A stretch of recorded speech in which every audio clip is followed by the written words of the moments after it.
everybody, this is Terry from True Motion. Today we'd like to talk to you a little bit about doing too much spin, or if you're a cyclist and you suffer from low back pain.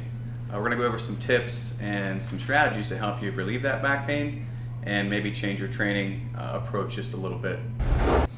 Alright, first thing I want to talk about is why your back hurts, or what is actually happening to your body when you do a repetitive movement over and over again. We're going to talk about what's called the SAID principle, specific adaptation to the imposed demand.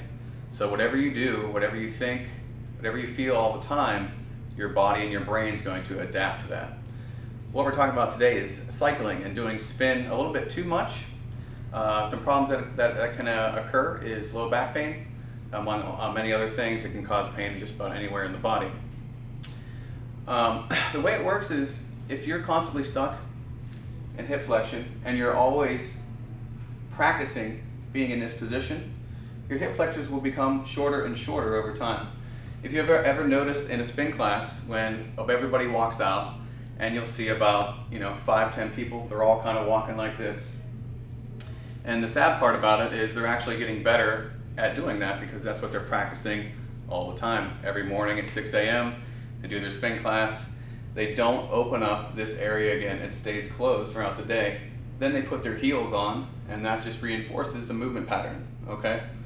So what we're going to show you today is a little hip opener, and I'm going to do it from a brain-based perspective, meaning that your brain pays attention more to movement.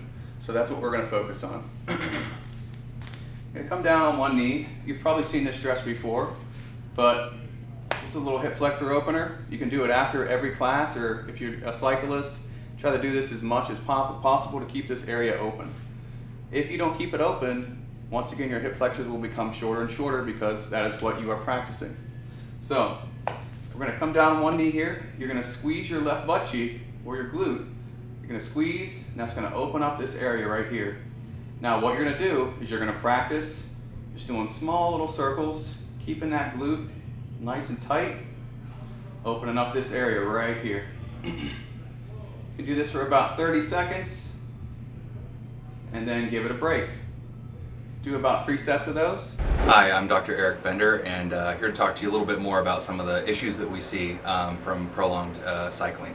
So one of the main things that you see with cyclists who aren't necessarily taking the best care of themselves is a lot of low back pain and hip pain. A lot of overuse in the hip flexors themselves can lead to wear and tear of the actual joint if it's not taken care of properly. But what I want to focus on right now is the actual issues that arise from not having your shoulders or neck in the right position for a long period of time. So when you're on a bike, typically most people you see will be rolling their shoulders forward in order to hold those handlebars. And again, when you're on a bike, you're on the bike for quite a long period of time, so as you're in that position for a while, you can start to get a lot of tension up in the first rib, the clavicle, and then the associated musculature of the area. So it's really important that you make sure that you bring your shoulders down and back and keep the clavicle, the clavicular area open, and try to utilize the muscles on the back side of your body and the lower portion of the shoulder blade versus putting everything into the anterior portion of your shoulder. So one thing that I like to recommend to cyclists before and after you get on the bike, it's really important to really stretch this area out before you may be bringing your shoulders in. So what I like to do is to train you to rotate your arm out. Basically, you want to rotate your thumb away from your body, extend your arm out and away from your core, and then slightly rotate your head over to the side, and you should feel a nice solid pull going on through this area. So try to do that before and after every time you ride your bike. And then also a good exercise that you can do to help to strengthen that shoulder and keep it reinforced in external rotation is to get a resistance band. I've just got mine anchored to the door right here. But to get that resistance band nice and stable, and then bring your elbow down to the side, and what you should do is just slowly rotate your arm out and feel that your shoulder isn't elevating up here. You shouldn't feel tension in the upper traps. And just bring that back to the center. Maybe just do that again. Rotate back. Be sure not to hyperextend your back while you're doing this either.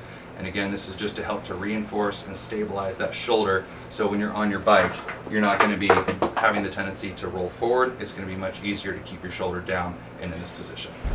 Hey guys, Jeremy here.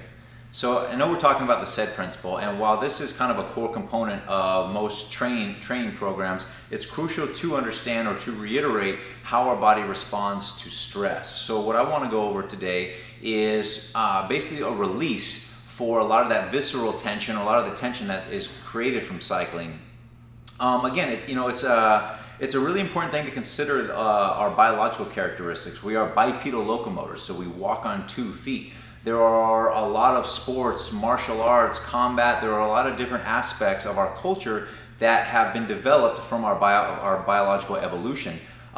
Cycling is just one of those things where our biology has just not caught up to yet. So it's really important to consider the repercussions that this type of activity is going to place on us. Again, going back to the SAID principle, going back to the fact that we are wired for survival and not necessarily performance, it's crucial to understand a lot of the that tension that's going to be placed not just in the hips, but pretty much everywhere else up the kinetic chain. Okay, so I might be inclined to go with an exercise recommendation to help undo some of that damage that cycling may cause. However, truth be told, there are a lot of different exercises that could benefit a person, and we'll have a lot of videos that incorporate those benefits. One might be just doing a basic squat, developing power from the ground up through that posterior chain, which is the hamstrings and the glutes, and developing it in conjunction with thoracic extension.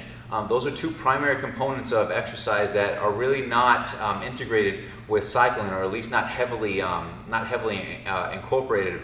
Beyond that, there are a lot of other concepts. As far as oscillating one arm with the opposite leg, there are a lot of different components to our movement and the way that we operate. But before I do that, it's crucial to understand how to alleviate the barriers that cycling causes. And one such barrier is going to be tension caused in these visceral tissues, specifically in this rectus abdominis, the shortening of these fibers, and how that plays into this exacerbated thoracic flexion. Okay, we need to undo both of those, and we need to teach our bodies and our brain that it has access to that range of motion. So the release that we're going to go over is basically just a medicine ball, an abdominal release. Sometimes I refer to this as a gut crush, where I basically place my belly button right on top of the ball, and I just relax, and I just work on compressing some of that visceral tissue,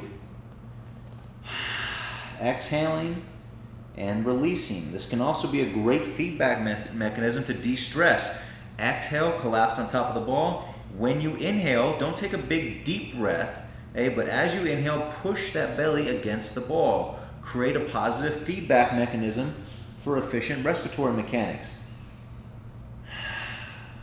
For time's sake, I'm not going to sit here for 2 to 5 minutes, which might be my initial recommendation to somebody, but it is crucial to start alleviating some of that tension. You could play around with it, maybe a little bit of rotation on top of that ball, get some of that tension out of the rectus abdominis. You might even be able to hit some of those oblique tissues, maybe even as deep as the psoas, very deep tissues that carry a lot of stress. From there, you can quickly go into the opposite pattern, which would be that thoracic flexion. So I would lay down on top of the ball, supporting my neck, exhaling, creating that core tension as I open up and go the opposite. Again, I'm not stressing the body in this context, but I am teaching the body and the brain that it does have this range of motion.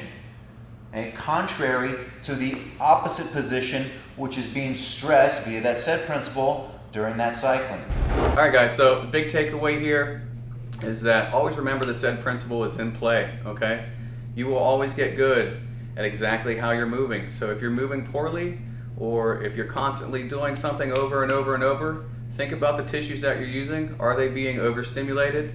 If they are, there's a good chance they're gonna develop and manipulate themselves so they can get better at that specific movement. We don't want that to happen because it will cause pain, specifically in your lower back. If you like this video, go ahead and give it a like, share it please, and go ahead and please use that exercise as much as you can, especially if you're a cyclist. That's good.